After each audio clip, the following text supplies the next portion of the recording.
बहुत ही interesting clip है, इसको जरूर देखना। हिस्ट्री के बारे में बहुत सारी चीजें आपको जानने को मिलेंगी। हो सकता है पहली बार आप उस चीज को जान रहे हैं, इसलिए देखना और पूरे एपिसोड के लिए डिस्क्रिप्शन में जरूर जाना। Thank you. एक अनफॉर्चुनेट चीज इस देश के लिए ये भी है कि इस देश का असली हीरो कौन है और असली विलन कौन है, वो देश को अभी भी नहीं पता है। क्या रीजन है कि सावरकर वीर सावरकर थे, ये हमको बताना पड़ रहा है, आपको उस पर बुक्स लिखनी पड़ रही है, उस पर चर्चाएं हो रही हैं। क्यों आज भी औरंगजेब कितना क्रूर था, ये हमको बताना पड़ता है। At the same time Tipu Sultan ने कितने मंदिर तोड़े, वो अब उस पर चर्चा कर रहे हैं। महमूद गजनी 17 बार उसने अटैक किया, लूटा इस देश को। फिर रोमिला थापड़ कहती हैं कि वो सिर्फ लूटपाट करने आया था, वो कन्वर्ट करने नहीं आया था, अपनी कम्युनिटी का विस्तार करने नहीं आया था। सो ये क्या कंपल्शन है हिस्टोरियंस का था उस टाइम पर कि महमूद गजनी को ये बोलना और लोगों के बारे में ये नहीं बताना। आपने पैसे का एक जिक्र तो किया, बट माइंडसेट हो, और ये लंबे टाइम तक रहा उनका। So what was the main reason? नहीं, वो कांग्रेस का वही मानसिकता थी कि history as a tool for nation building, राष्ट्र निर्माण के लिए ये एक साधन है। जिसमें वही अगर ये सत्य बोला जाए तो लोगों को अच्छा नहीं लगेगा और देश में फिर से एक विभाजन की परिस्थिति शायद आ सकती है। क्यों ऐसा आप माने? क्यों आप अपने देश के मुसलमानों पे विश्वास नहीं कर सकते? क्यों आप अगर उनको सही तथ्य अगर बोलें तो जब आप बोल रहे हैं कि आप इसके लिए जिम्मेदार नहीं हैं, तो क्यों आप समझते हैं कि अगर ये बोलने से वो आहत होंगे? क्यों ये खुद जो राजनेता हैं, जो पॉलिसी मेकर्स हैं, वो खुद अज्यूम कर रहे हैं कि ये सारे लोग उनके लिए बहुत ही इम्पॉर्टेंट हैं। Correct.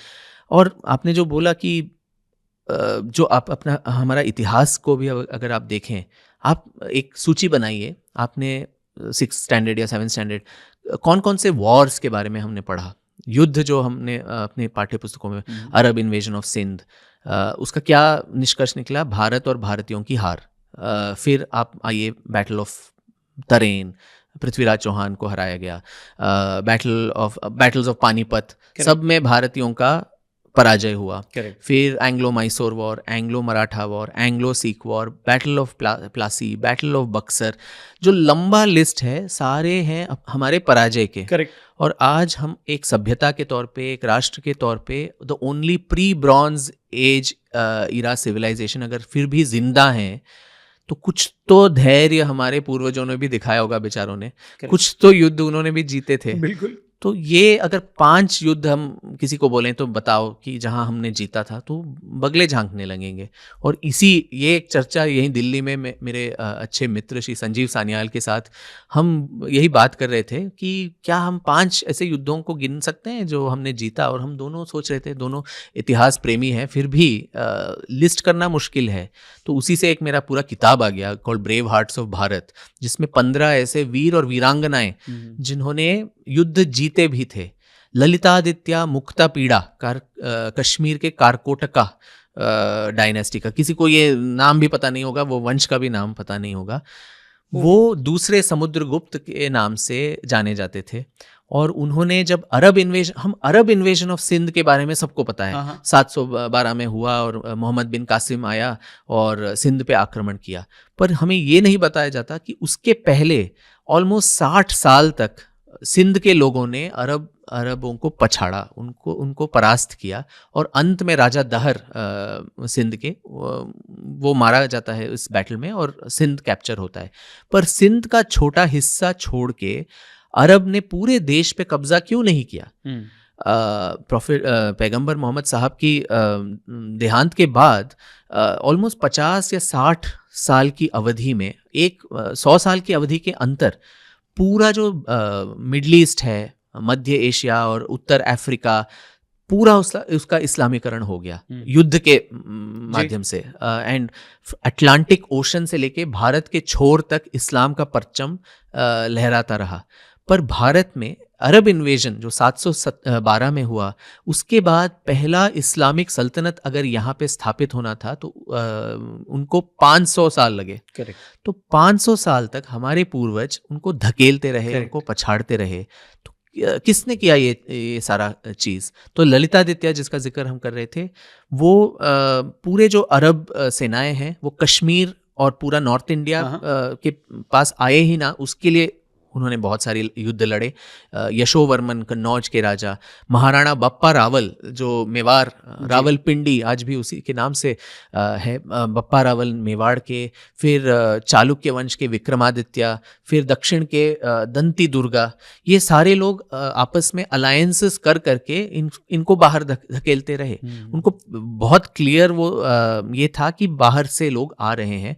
उनको तुरुष्क, जब तुर्किक इन्वेजन्स हुआ गजनी और घोरी का, तो काशी के जो राजा थे, जो गाहदवाल राजवंश के थे, गोविंद चंद्रा, उन्होंने तुरुष्क दंड, एक टैक्स अपने लोगों पे डाला कि तुरुष्कों को बाहर धकेलने के लिए हम एक स्पेशल सेना तैयार करेंगे।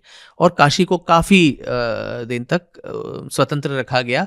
बाद में वो जयचंद्र, उसके निधन और पराजय के बाद गाहदवाल वंश खत्म हुआ।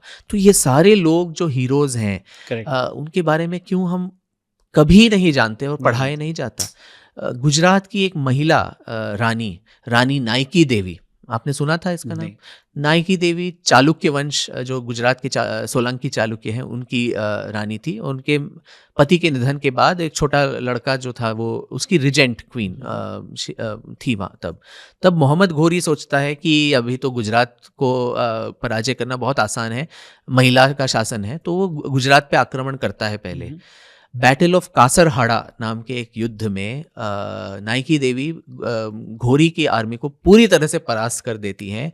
और घोरी इतना ही सो इंसल्टेड कि औरत के हाथों मेरा पराजय हुआ, गुजरात के तरफ वो फिर से he doesn't have a look at Gujarat. तो नायकी देवी के बारे में नोबडी हैज़ एन आइडिया। और मेरे राज्य कर्नाटक से रानी अब्बक्का नाम के बहुत सारे, जो छोटा सा एक राज्य था उल्लाड़, वहाँ पे 4 एक्चुअली अब्बक्का रानी हुए थे। वो सारे लोगों ने पोर्चुगीज़ को हराया था बार बार। करेक्ट। और एक ऐसा एक सिचुएशन होता है जहाँ पोर्चुगीज़ की बहुत बड़ी एक नौसेना वहाँ पे तट पे है अटैक करने के लिए। और रातों रात अब्बक्का रानी के जो सैनिक थे, उन्होंने जो नारियल वहाँ बहुत ज़्यादा मिलता है, तो उसको कुरेद के उसके अंदर बारूद डाल के वो फ्लाइंग टॉर्पिडोज एंड मिसाइल्स, पूरी नौसेना जो है जल के राख हो गई थी, पुर्तगाली नौसेना। और इसकी जो प्रशंसा शाह ऑफ पर्शिया तक पहुंचा कि कौन है ये रानी जिसने पुर्तगाली नौसेना को जला दिया।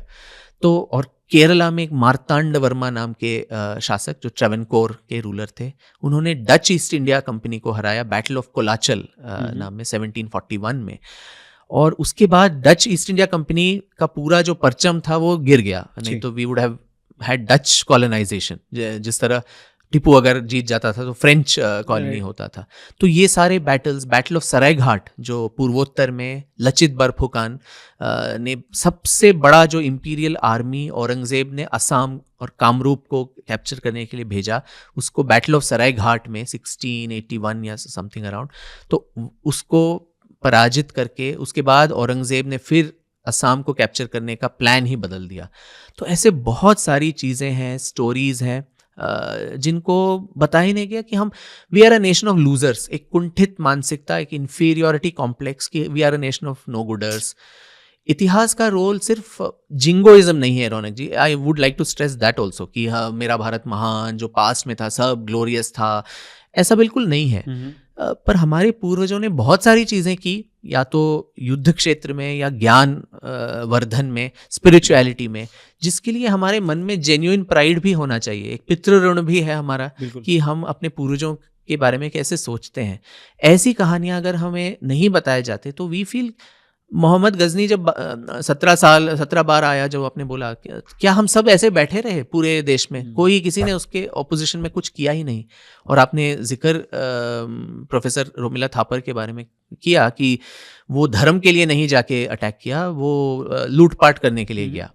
उसके भी अब गजनी के खुद के जो क्रॉनिकलर्स थे, उसके जो कोर्ट हिस्टोरियंस, फरिश्ता, अलबरूनी, बहुत सारे लोग उसके समकालीन या उसके बाद, वो बताते हैं कि जब मोहम्मद गजनी ने अटैक किया गुजरात पे, तो जो चालुक्य रूलर, जो नाइकी देवी से पहले जी। चालुक्य रूलर था भीमदेव, वो डर के भाग गया था। तो अनिहलापटन जो उनका राजधानी था उसको क्रॉस करके आराम से सोमनाथ पहुंच गया। पर वहाँ जब वो जाता है तो वो अचंभित रह जाता है ये देखते हुए कि 50,000 से ज़्यादा सामान्य हिंदू, ये सेना के लोग नहीं थे, अलग अलग जातियों के थे, शायद अपने बहुत क्रूड इम्प्लीमेंट्स, कोई किसान था अपना सिकल लेके आया, कुछ और लेके आया, हल लेके 50,000 हिंदू उस मंदिर की प्रतिरक्षा करने के लिए खड़े थे। और गजनी की आर्मी सेना को 3 दिन लगा उन सबको मार के मंदिर के अंदर प्रवेश करने में। वो खुद, उसको लगा कि सीधे जा सकते हैं, और वो आया भी इसी कारण। उसके खुद के जो क्रॉनिकलर्स है वो बताते हैं कि वहाँ तक पहुँचा कि सोमनाथ नाम का बहुत ही एक प्राचीन और प्रसिद्ध मंदिर है जहाँ ये काफिर जाके पूजा करते हैं, उसको हमें तोड़ना है, उसी के लिए जाना है। तो वहाँ जब जाता है तो पुजारी जो हैं वो आके उसको बोलते हैं, और ये सब उसी के दस्तावेज में अंकित है, ठीक है, कि आप तो लुटेरे हो, आपको जितना धन चाहिए हम आपको दे देंगे, आप धन लेके यहाँ से निकल जाइए, हमारे भगवान को बचा लीजिए।